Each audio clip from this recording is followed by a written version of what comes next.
Missed you. We missed you a lot. Here's some of our friends. एन वो वक्त जब पाकिस्तानी वज़ीर आज़म और वज़ीर ख़ारजा डोनाल्ड ट्रंप की काल के मुंतज़िर हैं, उसी वक्त भारत के वज़ीर आज़म नरेंद्र मोदी डोनाल्ड ट्रंप से मुलाकात कर रहे हैं। क्या बात कर रहे हैं? जब मैंने देखा और ये सुना, मुझे बड़ी शर्म आई कि हमारे जो लीडर इस किस्म के हैं, शरीफ जरदारी वगैरह जो हैं, इन्हें आप लीडर भी नहीं कह सकते। तुम्हें कैसे पता चला कि मैं कौन हूँ? लेकिन हिंदुस्तान की जो टीम है, नरेंद्र मोदी को तो आप एक तरफ रखें, उनकी टीम जाहिर है बहुत ही तजर्बाकार और एक्सपीरियंस है, उसके पीछे एक बड़ी ब्यूरोक्रेसी की ताकत है, रिसर्च है। और हमारे लिए खबर ये आ रही है कि कानून साजी हो रही है जिससे पाबंदियां लगाई जा सकती हैं। लो सुना क्या? ये भी मेरी गलती है। नहीं भाई, मेरी गलती है। नहीं मेरी गलती है। नहीं बाबा नहीं मेरी गलती। बात है कि लीडर की जो डेफिनेशन है, अगर आप नरेंद्र मोदी को लीडर कहेंगे या दुनिया की मगरब के किसी भी लीडर को लीडर कहेंगे, तो फिर उस डेफिनेशन से आप शरीफ जरदारी खानदानों के लोग बैठे हुए हैं पाकिस्तान में, इनको आप लीडर नहीं कह सकते। इनको आप ताजर कह सकते हैं, कारोबारी कह सकते हैं, साहूकार कह सकते हैं, बिजनेसमैन कह सकते हैं। पाकिस्तान को अमेरिका ने इंडिया के मुकाबले में कभी फौकियत नहीं दी। सही, लेट्स बी वेरी क्लियर। लेकिन इस्तेमाल ज्यादा। ए चिल्लमबाज, रात की उतरी नहीं क्या?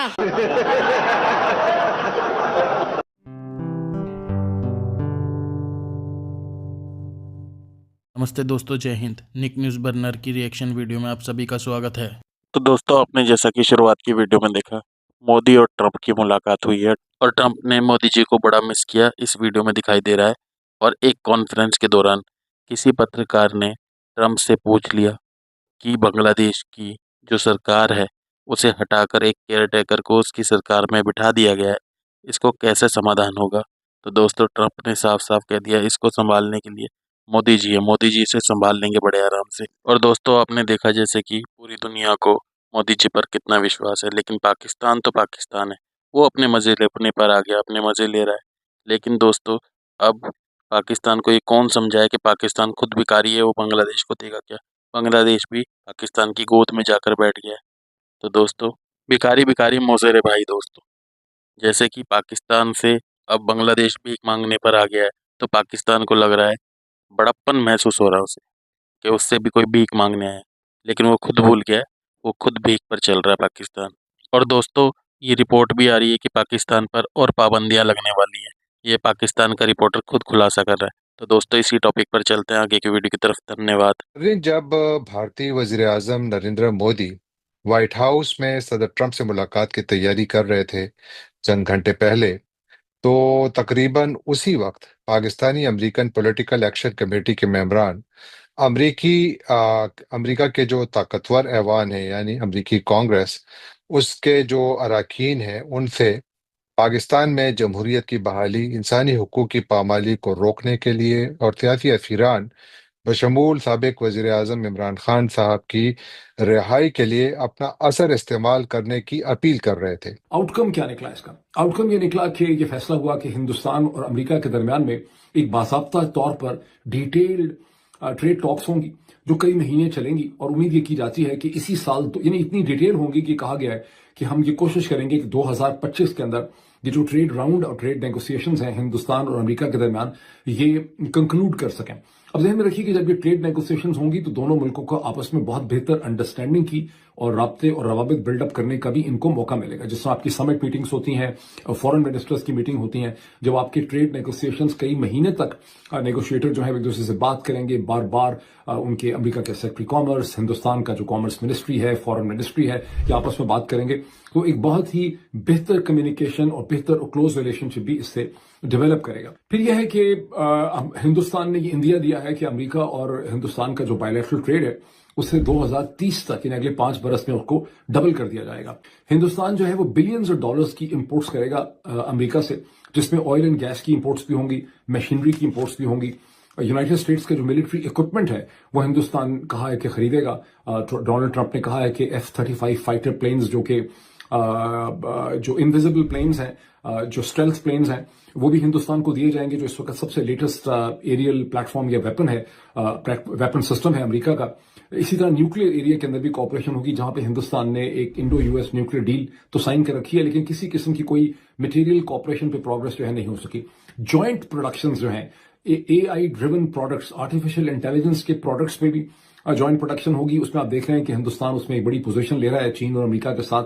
अभी जो समिट हुआ है पेरिस के अंदर, जो AI एक्शन समिट हुआ है, उसको भी हिंदुस्तान ने को स्पॉन्सर किया था। तो उसमें वो कह रहे हैं कि हम जॉइंट प्रोडक्शन भी करेंगे, फाइटर इंजन्स की जॉइंट प्रोडक्शन करेंगे, कॉम्बैट व्हीकल्स जो है स्ट्राइकर कॉम्बैट व्हीकल्स की भी हम जॉइंट प्रोडक्शन करेंगे। ये चीजें पहले भी कही जा चुकी हैं। अगर अमेरिका का सदर मुलाकात कर रहा है इंडियन प्राइम मिनिस्टर से, वहाँ कोई दौरा हो रहा है, तो हमारे साथ कोई एक फ़ोन कॉल हो जाएगी, हमारे पास कोई और उससे छोटे लेवल का कोई बंदा जो है वो दौरे के ऊपर आ जाएगा।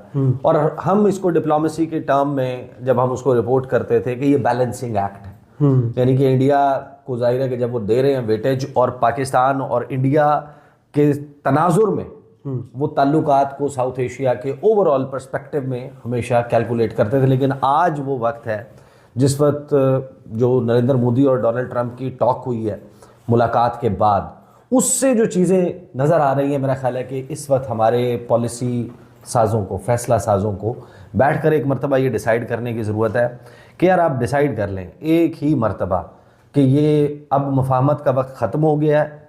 मेरे ख्याल में तो मुफाहमत का वक्त शुरू हुआ है। अच्छा, अब वो वक्त है जब आपको इस मुद्दे को, इस सियासी लड़ाई को फुल स्टॉप लगा देना चाहिए, क्योंकि वरना इस मुल्क का इतना नुकसान होने जा रहा है जिसका शायद अंदाज़ा जो है वो आने वाले वक्तों में होगा। नाज़रीन, हम सब जानते हैं कि पाकिस्तान जो है उम्र से भारत में चंद घंटे बड़ा है, लेकिन आखिर भारत ने ऐसा क्या किया कि नरेंद्र मोदी दुनिया के चौथे लीडर बने? आज सिर्फ डोनाल्ड ट्रंप से मुलाकात नहीं हुई, उससे पहले एक मुलाकात हुई नरेंद्र मोदी की, और उसकी तस्वीर देखी होगी आपने, एलॉन मस्क से वो मुलाकात कर रहा है। जी, दुनिया का अमीर तरीन शख्स, पोटेंशियली दुनिया का सबसे बड़ा इन्वेस्टर, जिसके पास रूम है, कुशन है इन्वेस्ट करने का, डॉलर्स है, हाँ पैसा है जिसके पास, और अब जिसके पास अथॉरिटी है, ताकत है, जो डोनाल्ड ट्रंप के राइट या लेफ्ट हैंड के ऊपर आपको हर वक्त खड़ा हुआ नजर आता है, ओवल ऑफिस में खड़ा हुआ नजर आता है, अपने बच्चों को लेकर खड़ा हुआ नजर आता है। और आप सोचेंगे वो जाहिर है कि जब वो मुलाकात हुई होगी तो जाने से पहले नरेंद्र मोदी ने कुछ स्टेप्स लिए हैं, होमवर्क करके गया, वो कुछ टैरिफ्स ख़त्म करके या कम करके गया। वो टेस्ला के, एलॉन मस्क के जो यहाँ पर बिजनेस इंटरेस्ट हैं साउथ एशिया में और हिंदुस्तान में ख़ास तौर पे, उनके हवाले से कुछ रिलैक्सेशंस जो है वो करके वहाँ पर गया। अब आप इसे रिश्वत भी कह सकते हैं, सही, लेकिन उसने अपना रास्ता बनाया। जैसे ही ये सब कुछ हुआ था, 5 दिन के लिए जयशंकर को इंडियन प्राइम मिनिस्टर ने भेज दिया था, वो जाके सारे दौरे की सेटलमेंट चीज़ें जो है वो कर आया था, और ये होना था। हम क्या कर रहे थे?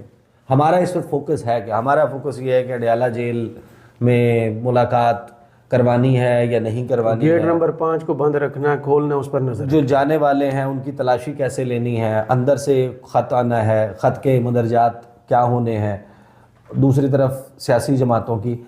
नरेंद्र मोदी नहीं है सिर्फ वहाँ पे इस वक्त जो है वो हमारे साबिक सदर आरिफ अलवी साहब भी वहाँ पर है। दोस्तों, अगर आपको हमारी वीडियो पसंद आई है तो प्लीज़ लाइक ज़रूर करें और साथ में शेयर करना ना भूलें। और साथ ही दोस्तों, ऐसी ही लेटेस्ट वीडियो देखने के लिए हमारे चैनल को सब्सक्राइब करें, साथ ही बेल का आइकन जरूर दबाएं ताकि सबसे पहले आपको हमारी वीडियो की नोटिफिकेशन मिल सके। धन्यवाद।